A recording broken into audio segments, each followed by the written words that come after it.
fall in love with space. This is something that I had innate, Mm-hmm. and I just always wanted to explore what's beyond our sky. Mm-hmm. And then I got into, like, there are several incidents in my school life, in my college life, from family, friends, teachers, where I was just mocked up by them that there is no such thing as space and nobody can go to space. People who go to space, they just die. But I had my faith in space.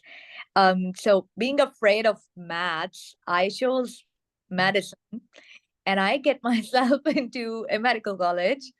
Mm-hmm. I became a medical lab technologist happily because I'm also crazy, crazy about genetics. But at the same time, I used to look up on internet about how I can bring space to Pakistan. Because when I was mocked up by all these people during my teenage, I realized that people do not know about space. It's Mm-hmm. not that they told me there is no such thing as space and I accepted. No, I had my faith in it. I knew it exists, but they are unaware about it. And I have to do something about it once I am, like, stable. So I used to look up to all these organizations on Google, that how I can participate, how I can volunteer, how I can bring this thing in Pakistan. Uh, Once I get myself into the medical college, I just started doing my outreach sessions. It's like all that plan was in my mind, that okay, you do this, you do this, and you do this. So I had all the plans in my mind, but now it was the time of implementation. So I started in 2016. I was only 18 years old when I had conducted my first outreach event. Mm-hmm. I invited a small society over here, which is pretty big now. They had an H alpha telescope, and I invited them in my medical college to have a solar observation session. So later on, more and more sessions, more and more sessions at schools, at orphanages, at hospitals. We did space art sessions with hospitals. Then I started doing night sky observation sessions at drum circles, outside drama festivals, because I am very much attracted towards arts as well. And I truly believe that science and arts together can do wonders. So art has a huge, huge role in my sessions. And yeah, it's still going on. It's been a very quick and amazing, amazing journey, I would say. Mm-hmm. Mm-hmm. Did you wanted always to study astronomy and aerospace in your country? And is there any university courses there? Okay, so one thing, I always wanted to become an astronaut. Mm-hmm. Yes. So it took me a long time to realize that astronomy is different than space travel. It took me a long Mm-hmm. time to realize that if someone wants to become an astronaut, there is not a particular degree that you need to do. Yeah. You have to be an expert in some STEM field. And on the other hand, there is astronomy. And if you want to study all the celestial objects, then you need to study astronomy. And if you are interested in something else, then there are several other sciences which are applicable in the field of astronomy, because it's also pretty big. For example, astrobiology, astrosociology, and even several thousand applications of artificial intelligence and computer sciences in the field of astronomy, as well as space tech. So I always wanted to be an astronaut, but unfortunately, there is no human space flight program in Pakistan Space Agency, and they're super, super confidential. There are a few universities in Pakistan which are offering a BS level course, like a bachelor's in space sciences. Mm-hmm. Yep. And there is one or two universities now who are also offering PhD in astrophysics. There is no program by any university offering BS astronomy. Uh, all of this is now getting like trendy, but before it was very, very rare. I did not choose getting myself enrolled into space sciences Mhm, because I was afraid of maths. And for a very long time, I used to cram maths questions and their solutions. mhm, I was always getting good marks, but when it came to select my career path, I wanted to be honest to myself. mhm, mhm, mhm, I mhm, decided not for space sciences because it was a path which includes a lot of maths. And for how long I will keep deceiving myself by cramming the math solution. That's why I didn't get into space sciences and I get into medicine. Also, because personally, I wanted to become an astronaut, and I used to read Wikipedia pages of astronauts. And I saw that different astronauts have different degrees. And then I got to know astronaut Kate Rubins. She did DNA sequencing in space. And then I'm getting to know these profiles of astronauts who are biochemists and biotechnologists. And I'm like, okay, there is a chance for me. So, yeah, then easily I get into the medical part, medical side of the career. mhm. How did you find like this link to separate your hobby from your professional career? For example, usually everyone love astronomy and space. Usually they will make their professional career in that. So how you were able to separate your hobbies or what you do like from your creating your professional career? I would say that if you are truly, truly passionate about something, Mm-hmm, mm-hmm, you will always find a way to excel in that field. I was extremely passionate about genetics, about human genetics, and I selected this subject in my final year as my research thesis. Unfortunately, there were very less, I would say, non existent research opportunity in this field, and there was hardly any people before me in my department who chose this particular subject only because there is no support, there is no faculty, there is no research lab for it. And people kept telling me, Yumna, don't select the subject, it will affect your grades, and you will not find a supervisor and blah blah blah. But I chose it because I love it, and that was the particular subject for which I got myself enrolled into a 4 years degree. And in the fourth year, when I have the opportunity to study that subject, I don't care if there were people before me or not. I can be someone, and then people after me can choose that subject, maybe. Unfortunately, there were not much opportunities. I joined several online systematic review projects where I can, feed that passion of human genetics and research. So, and for space, it was all the career that I built in space education is actually side by side to my medical career. And while I was studying in my medical college, in all my free time, I was working on building my own organization.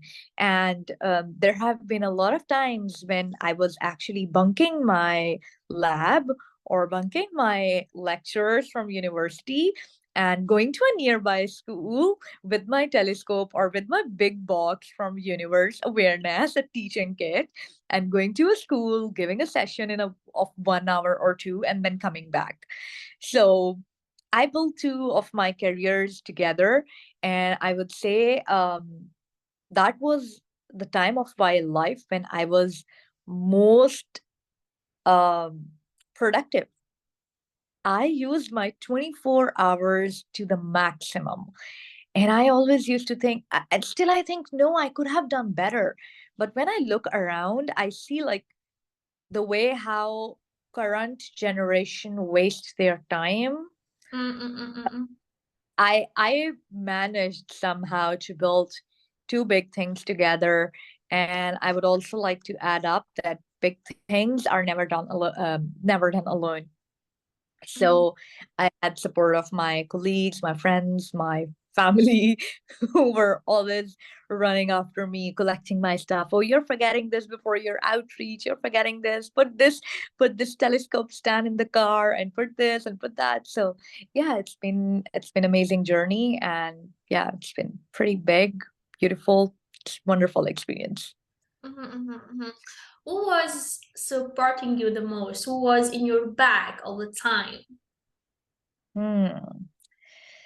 That's a difficult question, I would say. I would say my own family, Mm-hmm, mm-hmm, mm-hmm. because everyone outside your family, either they are friends or colleagues or anyone, they keep on changing from institute to institute, from time to time. They keep on changing. Your partners, collaborators, your network, acquaintances, they keep on changing. But family is someone who has been seeing my consistent craze for the cosmos Mm-hmm, since birth. So they know that I am unstoppable, and they have my back almost all. mm-hmm. Like From where they it are. from the idea of your project, Exploration by Yumna? It is your own proper project, or from where you got this inspiration? Because I'm following you on Facebook like for over years, in fact, and I saw your great work. So, how did you got this idea to open your organization about science and exploration, not only about astronomy or planetary science? And teach kids the scientific cultures, share these cultures between the young generation and also preparing the next generation in Pakistan. Yes. So I would start by saying that I don't know if you have heard that about Pakistan or not, but Pakistan is one of the biggest uh, charity giving and donation giving country in the world. People Oh, have each other in this country. Um, when I was in my medical college, I was crazily passionate and enthusiast for space and what else. But I also, being in a medical college, um, I was studying in one of the biggest public medical schools and hospitals in Pakistan. I saw a lot of people who needed help, financial help, medical help, and all sorts of help. I saw that there were huge student bodies and huge governmental and non-governmental organization who were doing amazing work specifically for blood donation, specifically for feeding the poor, specifically for maybe education, specifically for providing and collecting like clothes for the poor people. There was no one working specifically for the welfare of astronomy education. There was no one working for the welfare of science education, STEM education. So that was what moved me. And honestly, I started exploration as an awareness campaign. In the first 2 years, it was my grit and determination that I have to do it. And I started by celebrating World Space Week every year. And honestly speaking, my World Space Week is like Christmas. So it's like Eid or Christmas. I used to prepare the entire Space Week and going to schools and all. It was difficult in the beginning. But after 2 years, when I won my first telescopes, by one of the telescope by Universe Awareness and SSVI, people started acknowledging it and they started seeing the importance of it. And then they started calling me that they want me to bring my telescope to their schools and blah, blah, blah. So it grew bigger and bigger and bigger. And then I started doing uh, several collaborations locally as well as internationally. So I got into a procedure to register my space awareness campaign into a proper organization in Pakistan. And then came a point where I had to find a name for my organization. Now, when everyone sees the name exploration, it's not spacey name, right? It's not a lot of spacey name. It's quite general. Okay. Why I choose exploration is because in 2017, I collaborated with astronaut Nicole Stott. She's a retired NASA astronaut and a space artist. And she has her amazing foundation, Space for Art Foundation, where she paints with pediatric cancer patients and different kids. and they used to paint postcards and patches of spacesuit. And then they sew the spacesuit, send it to space. Or maybe they sew the quilt and send it to space, and from there, astronauts talk to the patients who painted it, and then they send it back. It is basically using the holistic technique or holistic approach of arts and using art and space for healing therapy. So I collaborated with her, and it was a great collaboration. Again, huge fan of arts. I was pretty much moved by how we can also include kids who are not in schools in arts and space and astronomy activity, and how we can inspire them as well. Um, One of the project that I participated, like the first or second project in which I participated with astronaut Nicole, was spacesuit exploration. So I named my organization after her spacesuit exploration. And after 6 years of the work, I made my first television appearance, and then one after another. In 2021, I got several television media interviews, invites, and then people started to getting to know me, but not my work. So all the media attention I was getting, all the traffic on that social media I was getting, that was coming to my personal accounts. But I wanted people to see the work that I do. So I made it exploration by Yumna so that they can see my work as well. Come on, dude. This is the work I do. So yeah, so by Yumna is so I'm in the middle of the process of rebranding, and we have to decide that we are keeping it exploration or keeping it by Yumna. But yeah, that's pretty much the story. So let me go and talk about the situation of female in Pakistan, how it is. Okay, I would say there are positives and there are negatives as well. Mhm, When I mhm, started, it was tough. Um, but after 8 years, I am seeing a lot of improvements. If I talk about the positive aspect, then I would say that if you are working hard enough, you're crazily passionate about something, and you are actually doing something about it. Um, it's not about stepping up and just stepping out of the house.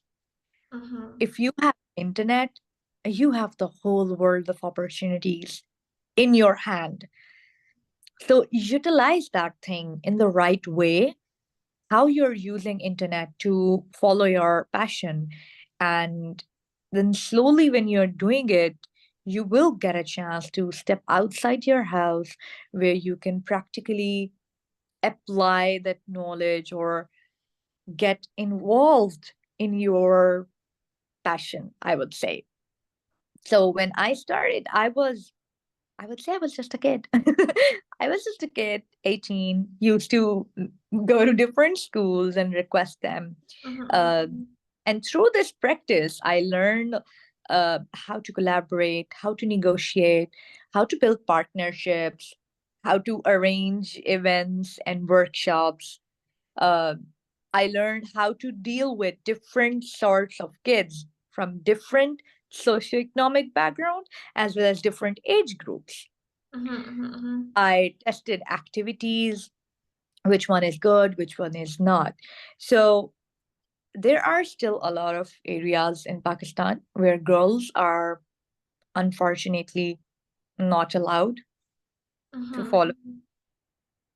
Um, there are people who are studying in universities, girls who are studying in universities.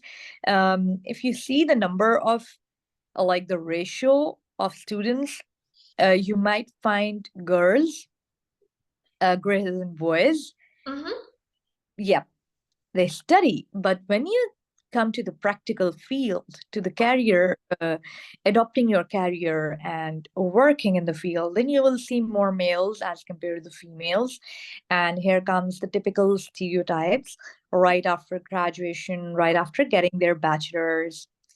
mostly are married off. Okay, there's huge pressure of marriage, and yeah, and then kids and household and domestic responsibilities.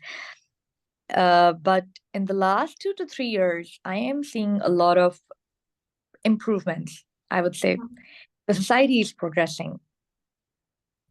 The That's big very city, good. yes, yep.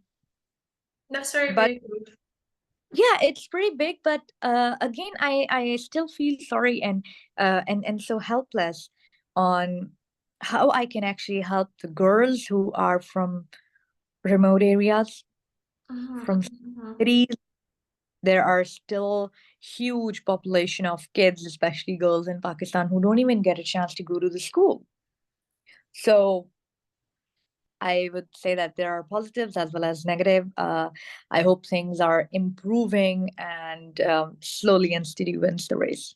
mhm, mhm, mhm, mhm. Yep, I would say. So let me ask you something very personal. As a Yumna Majid, as your several years in outreach and working for public and working outside, did you face a gender discrimination one day? Like you were rejected because you are a woman. So you were rejected because your place is at home to cook and to clean. Your place is to take care of the kids. Did you trace it with like a kind of dissemination that you were rejected because you are female, so you're gonna end in your wife in your husband's house, and you are not for research basically. So did you face this kind of treatment? Yeah, I will just give two examples, one from the early career and one from right now. Right now, it's been 2 years since I graduated from my medical college, Mhm, and I'm still working on my own, running my own organization. And it pretty much means that the the pressure of marriage and okay, first of all, if you're running something of your own, in our Desi culture, they don't consider us doing something because we are not doing a typical job. We are self-made or self-employed people. Okay. And yeah, so now is the time where when I get the comments that okay, you are an overachiever, enough is enough. Now it's time for you to get married and blah blah blah. This is the situation of right now. Now I will give you an example. Like for example, now I am doing all I have done all the outreach work. I built my career. But at the same time, they would say, oh, okay, you're a teacher. So you can just like, you have done enough and now it's your time to move on. And yeah, that's it. Or the second comment I will get is like, leave your country because there are, like, you cannot pursue your dreams over here. There is one example that I would like to quote from the very early career where I went to a school to request the principal to give me a class where I can give a session for World Space Week. So the principal asked me, which class do you want? Boys class or girls class? I was like, oh wow, they're giving me an option. I would love to do both. And I said them, okay, I would love to do both. So give me one class of girls and one class of boys. Because over here we have different classrooms for girls and different classrooms for boys. So to that, the principal said, sorry, it's better for you to have the girls' class only because you're a girl and we cannot send you to the boys' class. You're a girl and the boys are young and they will not let you teach. So we will not allow you to give you like a session in the boys class. yeah, And that's not nice at all. yeah, and that was so awkward. I don't know, I was 20, Mhm, 19, mhm, and I wanted to see if that's true or not. mhm, And in the next year in the workspace week, I chose mostly the schools who were offering me all boys class, mhm. and I did a lot of sessions with boys class, and they were amazing. They mhm, were equally curious as girls. I would say they were more curious than girls. They had more questions than girls. In girls, unfortunately, we have this fear, stereotypes, low yeah. self. We're not asking questions, but as if we compare it to the boys' sessions, they were asking questions very confidently. Mhm, mhm, They mhm, were really good at it. So this was something that made me feel okay. If I am a girl, it doesn't mean that I should not or I cannot go to an all boys class. mhm, Um, mhm, so yeah. And there have been a lot of incidents. I would say if you're following exploration, you would see that a lot of sessions with telescopes are done during daylight, mhm. not a lot during night. Yeah, I saw It's that. also, Yeah, I saw that. yep. Yeah, because I have tried a few night sky observation sessions, which have not been really good experience, and that's why I try to avoid, or if I do, I conduct these sessions in closed space, like Mhm, they're closed and they're registered prior, because I am trying to create safe spaces for girls especially to come and enjoy the night sky. So yeah, that's why it takes a lot of effort, because if it's an open space, you don't know what sort of people are coming, what sort of comments you're getting. um yeah, so there have been a few weird, I would not like to mention, but have been few disappointing incidents when I did night sky observations, and that's why I personally feel difficult to conduct such events on large scale. mhm, mhm, mhm, mhm. I will ask my colleague Shurab if you have comments or a question before I go back to my next question.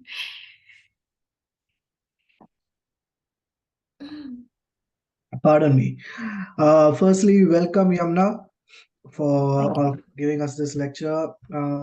I, as you mentioned, you have faced this kind of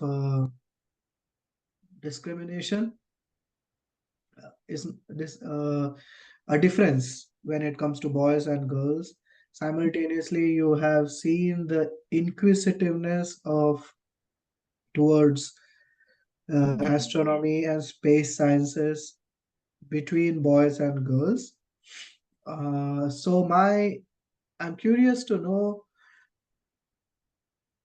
how many times have girls returned or reverted back to you in the future after maybe a workshop or maybe something, if you have shared your contact details, like in a way that like you are inspired to be an astronaut, some girls would have been inspired by your own inspiration.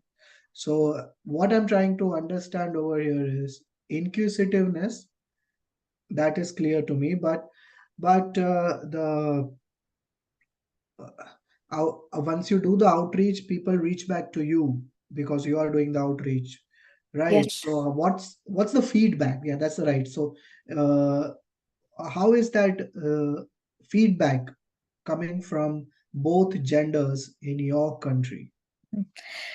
I would start with the feedback from girls. It has been amazing experience. Uh, in the first few years, I was hesitant in sharing my contact. Actually, I was working on this all, and I never even had a Facebook page or an Instagram profile. I was away from posting everything on social media. I was just creating emails and sending it to all these international organizations I was volunteering for. So I never shared my contact information. But once I started giving away my contact information, for example, I used to print stickers and bookmarks for kids, which has social media handles.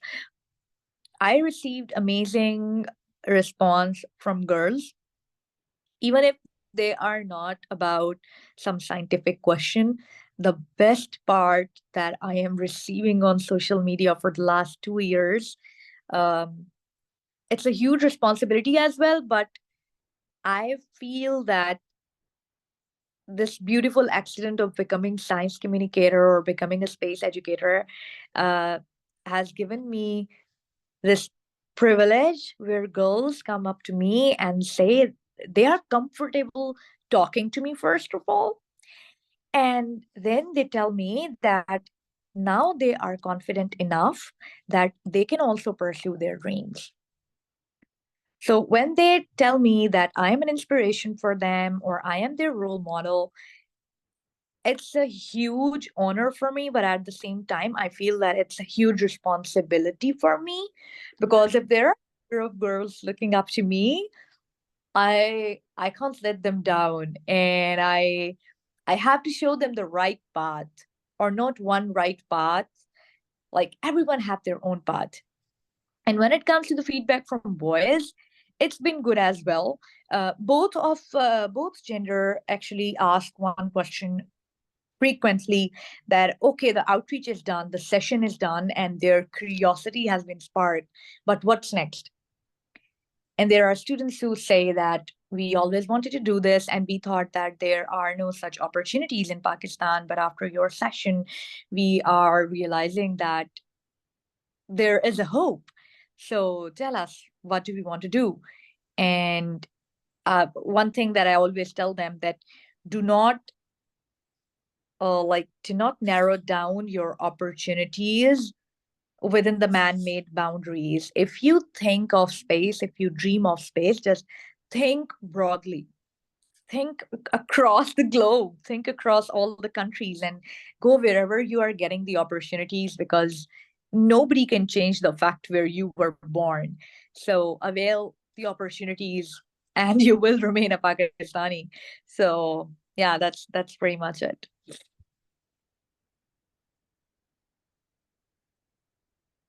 Yeah, I have another question. So, as a female, what kind of barrier you faced? What kind of problem you faced, and how you overcame it? Oh my God, there's a long, long list. There is a long, long Yeah, list. did you face a financial barrier? Did you face a social barrier? People didn't Yeah, accept you as a first time a female outside with a telescope doing yeah, astronomy. Look like yeah, weird. So, what kind yeah, of barrier did you face, and how you overcame that? yeah. I think answer to how I overcame all my barriers is just one. It's the determination. It's your grit. Mhm, mhm. How how passionate you are Yeah, about something, and how much determined you are. You just have to put lots of cotton in your ears, and you have to grow a thick and skin. keep going. People say a lot of things. It will break you. It will shake you to the core.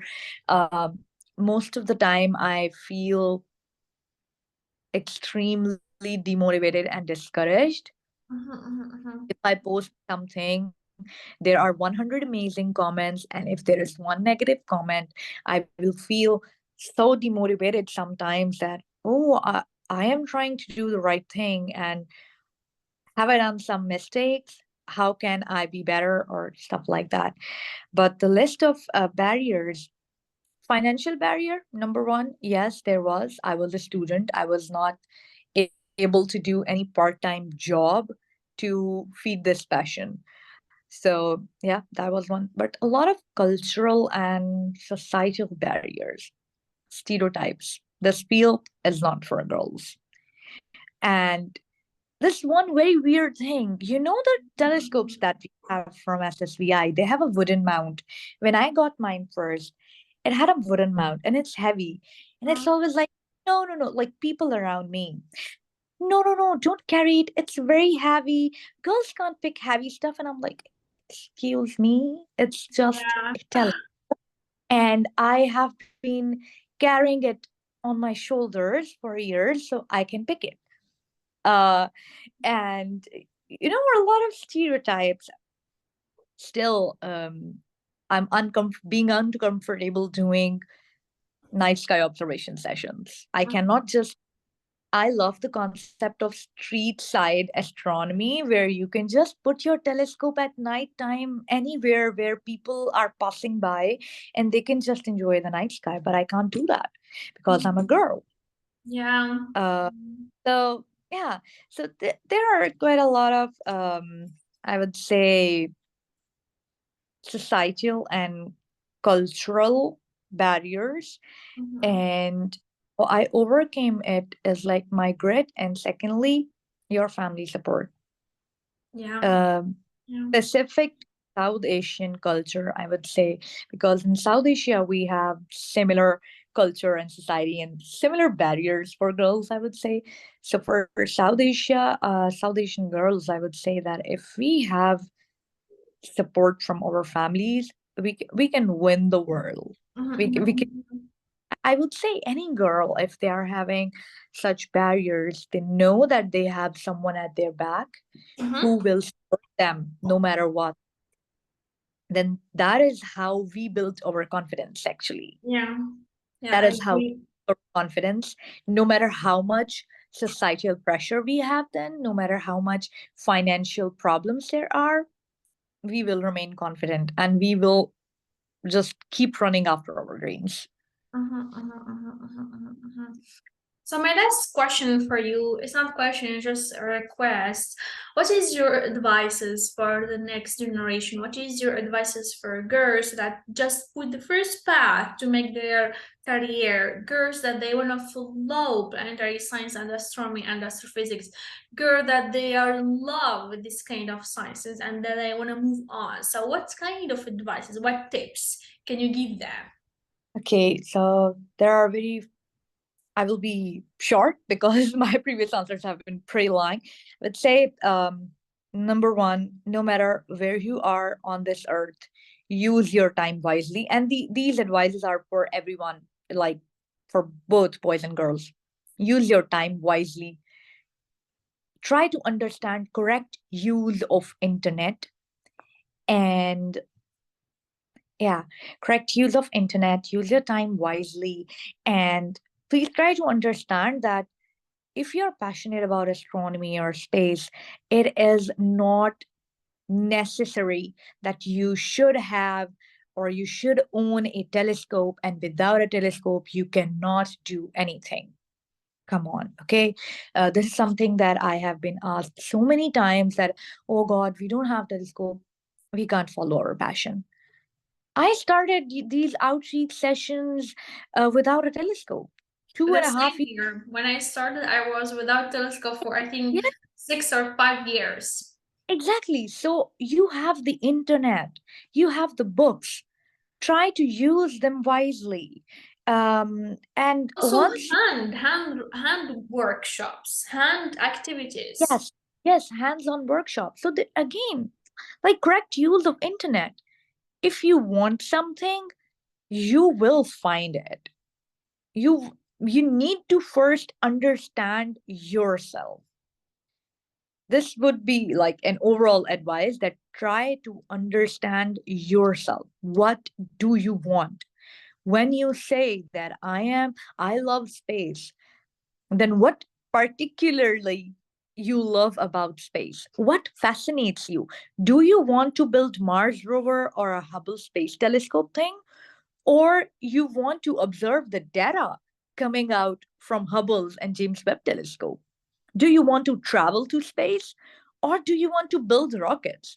And there have been several emails that I received for mentoring and career guidance and stuff like that. And I never consider myself as a career counselor because I am in the middle of my career on my own. But the max I can offer is what I have learned in 8 years. I can just tell them right away so that they do not have to go through the 8 year struggle that I do. Because I want the future generation to be more than me. When someone tell me that they want to be like me, I always tell them that be more than me. please go beyond.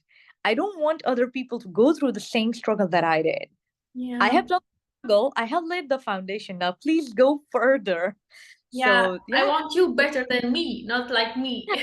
yeah, I want them better versions of me.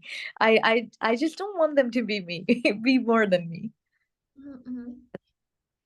Yeah, from my side, I have no more question for you, Yumna. So I will leave the floor for my colleague Shrira.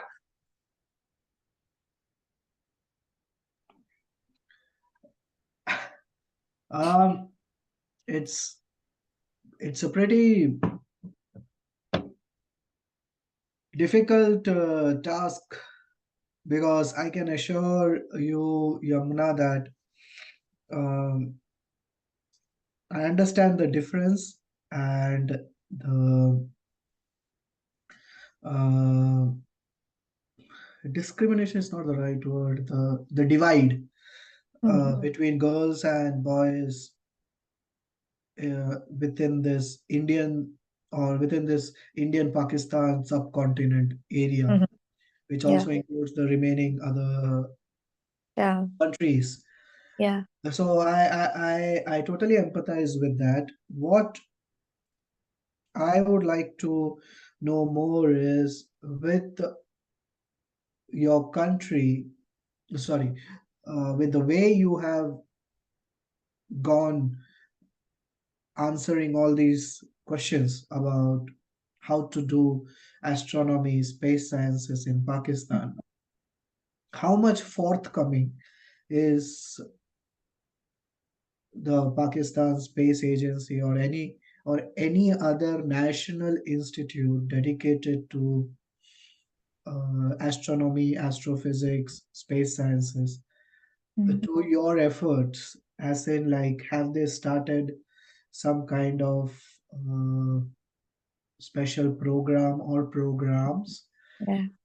building on your efforts, or building on the efforts of you and your colleagues in Mhm. your country? Have they started some kind of this programs or workshops or qualifications? Yes, I would say in 2020, when the COVID came, I won my first award. Basically, I was just doing this work at the ground level, and I was not sharing it with the world. I was just staying low key. But once I started sharing my work over social media, people getting to know me.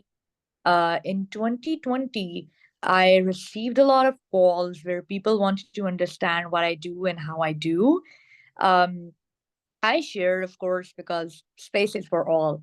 So I saw a lot of space education organization started establishing in 2020. And because 2020 was the year of pandemic, everyone's in the lockdown, and thanks to SpaceX, they did a lot of marketing, and all the astronaut Bob and Doug who went up in the space and SpaceX rocket and everything. So all of that created a buzz, and many people started space education organizations in Pakistan. I have seen some good things. Astronomy clubs, actually, in schools and society, universities. Astronomy clubs or societies have been born. There is one startup that has been in the process of establishing. It's about building telescopes. I am advising that founder how to build stuff, and actually, I am getting him the blueprints. He's someone crazy to build telescopes. He's an engineer, and I am getting him all the resources, the lenses that, okay, you want to do this, let's do it together. Uh, as far as the space agency, our National Space Agency, is concerned, unfortunately, we do not know a lot about it because they do not share a lot. The major focus of our National Space Agency is remote sensing and satellite imaging thing, um, mostly for disaster management and agricultural everything.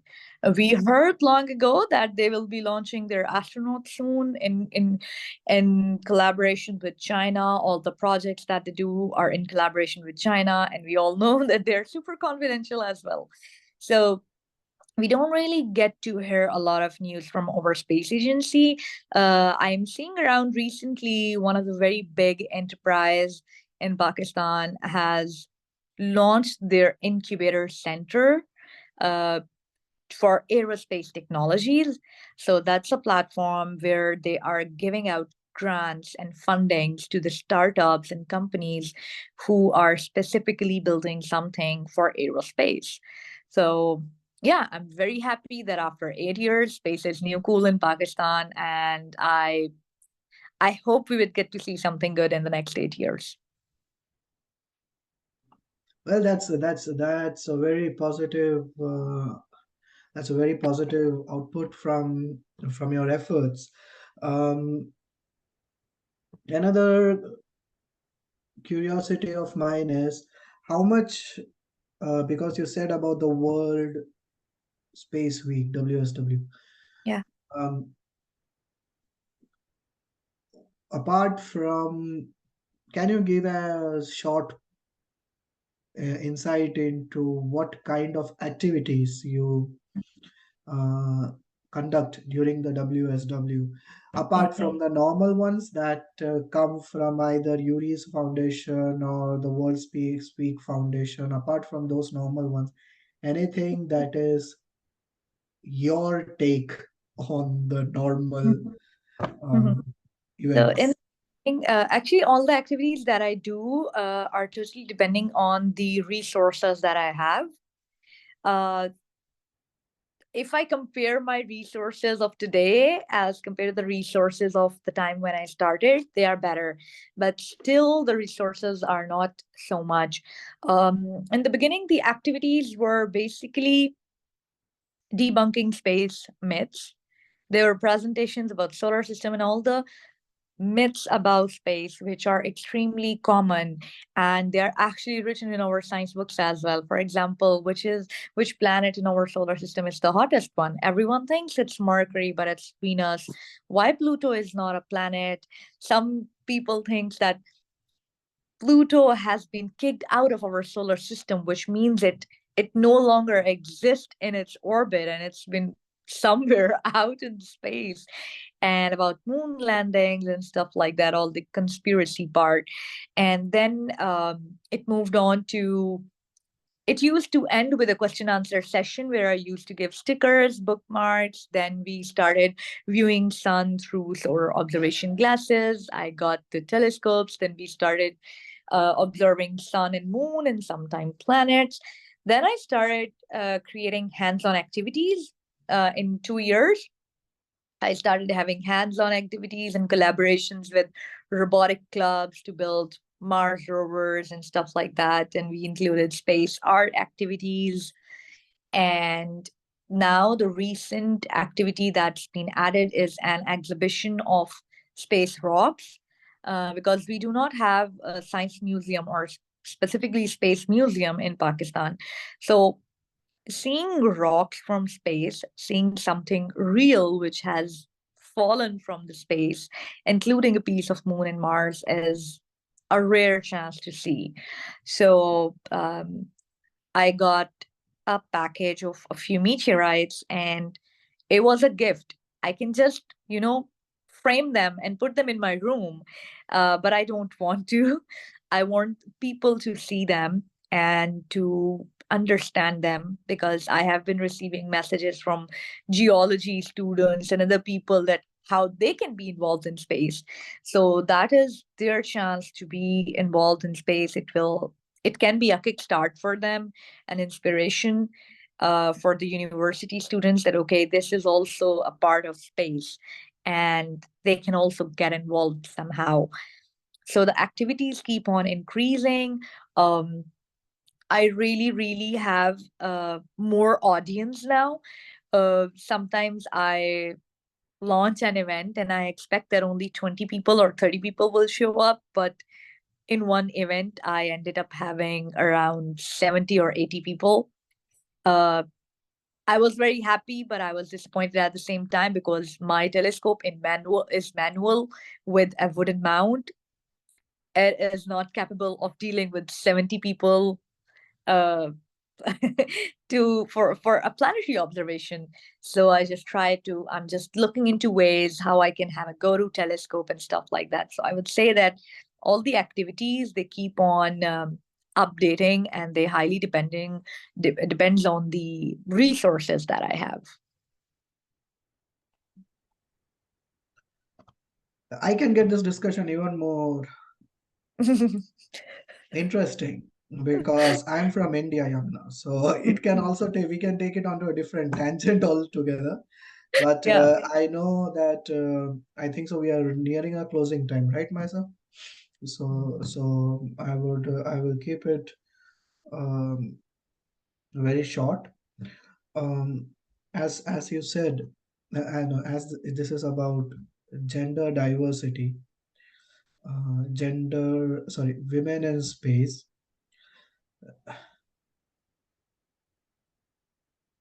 Firstly, if I am because either I may have missed, but since I have been listening, I think I have not heard where are you currently speaking to us from? Is it from? Lahore. So based on the current scenario, which from a global as a global person I'm asking, okay, based on the current scenario, within your country, how is gender diversity and women in space being addressed?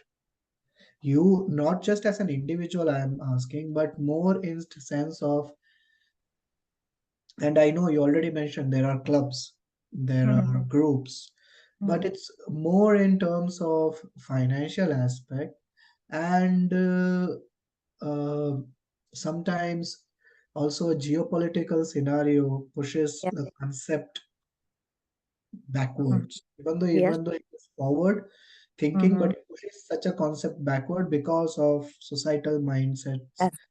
religious backgrounds, Mhm. country rules, whatever you want to say. So Mhm. based on picture as a global citizen that I have, from the news that I have gathered, from the news that I have read, uh, Mhm. regarding the economical, geopolitical, various other situations, and also with based on the couple of setbacks, Yeah. bad incidents that happened a couple of weeks back.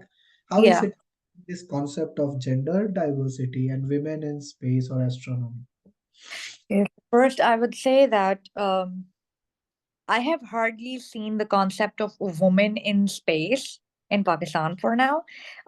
For International Day of Women in Science, I am planning to launch a club under my own organization where there are very few women in Pakistan who are working for space and astronomy and everything.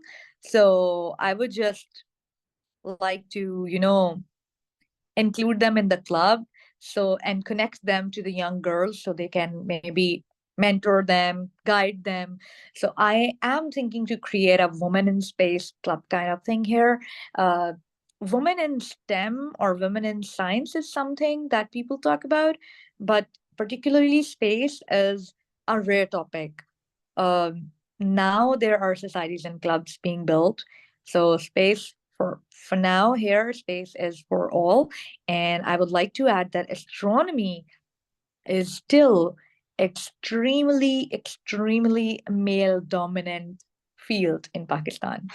It's rare, and when you find the clubs, when you find the organizations, they are male dominant, unfortunately. And I hope we will be able to change it one day. But again, the typical things come the way that girls cannot just go out and put their telescope anywhere where they can see the clear sky and observe and everything.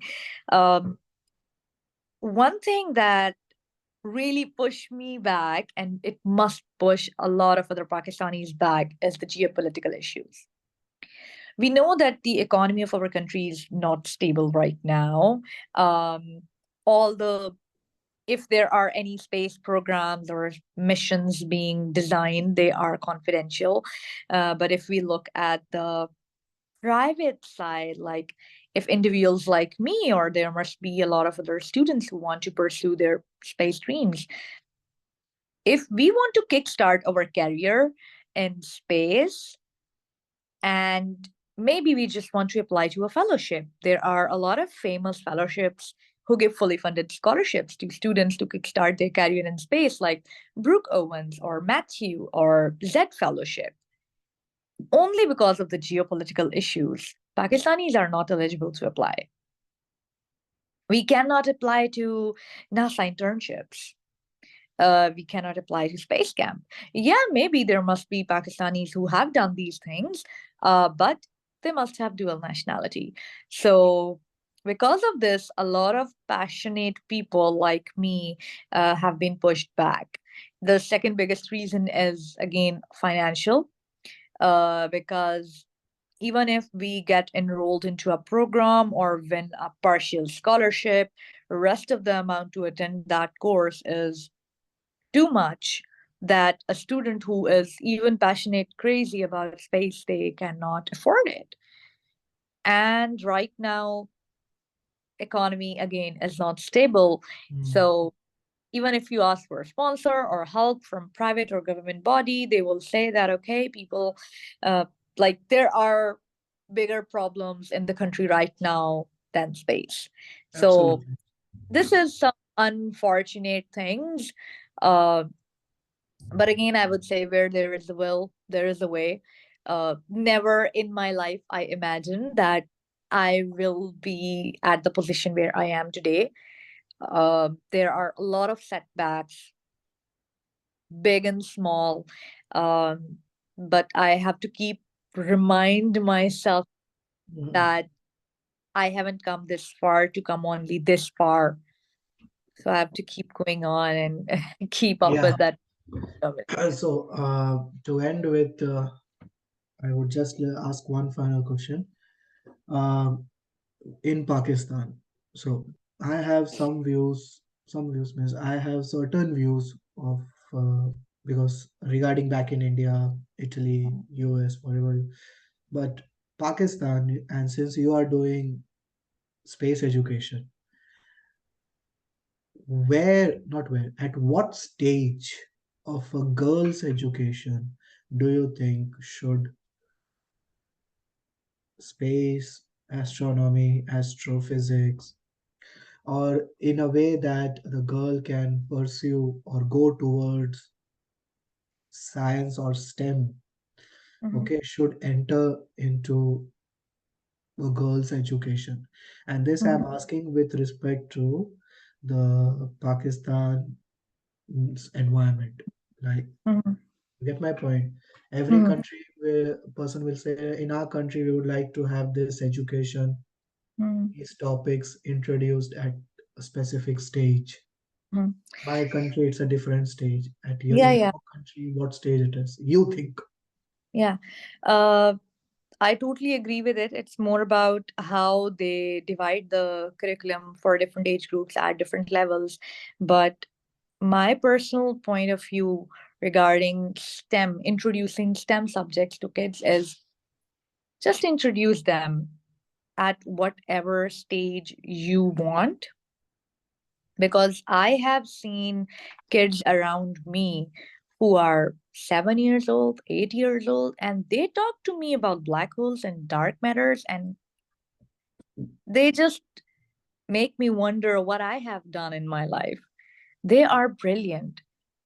How can they possibly know so much about black holes and dark matter? Even I don't know.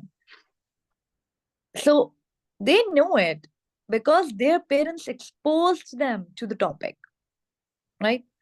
And they are learning about it. So I think there is not a particular age for girls or for boys to, start astronomy.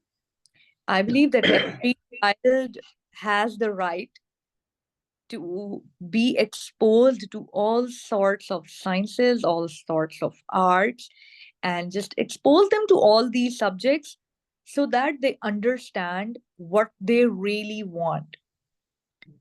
Because after a long time, in our countries, especially in Pakistan, what I have seen, after the final year, after the graduation, we understand, oh, we have done the wrong degree. Actually, this is something we wanted to do. Okay. So that is the that is unfortunate thing with exposure. So if you're homeschooling your child, just expose them to planets. If you are like sending them to school, you can just give them storybooks by, just to give a spark in their mind. And as far as the national curriculum is concerned, I really, really wish that one day we have astronomy or space as a separate subject in our national curriculum. Why space? Because astronomy and space is that one particular science that covers all other sciences. I explain it the way that space is big, it's vast, and it's empty. It needs everything. It needs every science. It needs biology, it needs doctors, engineers, it needs builders. They like in space, we need everything, everyone, bio, physics, chemistry. It and even humanities as well, arts, law, policy. So yeah, I would say that space is a topic that covers all other subjects, and it should be taught at like a separate subject. It's not only about science, but it makes you extremely humble. It tells you actually your place in space, how small we are. It makes you humble at at a human level, I would say. Thank you. Thank you very much. Maisa? From my side, I would like to thank you so much, Yumna, for today's talk. I just end up with all question and comment that I do have. Thank you so much for being with us today. It's really a great pleasure to see you all over the world and see your activities, see all the great things that you are doing. It was really an honor to host you today. So I will leave the floor for my colleague Shurab to close this session. Well, closing this session, well, this has been pretty enlightening for me. And I also hope it was enlightening for our first spectator who left in between. This my Yamna, this meeting is being recorded, and it will be uploaded to our official YouTube channel. And Maisa will share the link afterwards. Mhm. Thank you very much for joining us, taking some time, sharing with us your experiences, your struggles, and your viewpoints on how space should be inclusive, and how much efforts you have taken to make it inclusive in your country. Good luck for that, for your future endeavors, and I hope I will see you in person. And Maisa, we have to meet also in person Yeah. soon. Yamna, she just got her doctorate degree, so yeah, I am. I'm seriously looking for a big party from her later on. Thank you very much, Yamna, for joining us. Thank you so much, everyone. Thank you, Ma. Thank you, Shurab. Thank Bye you. bye. Bye Thank bye. you. Bye bye. Bye bye. Bye.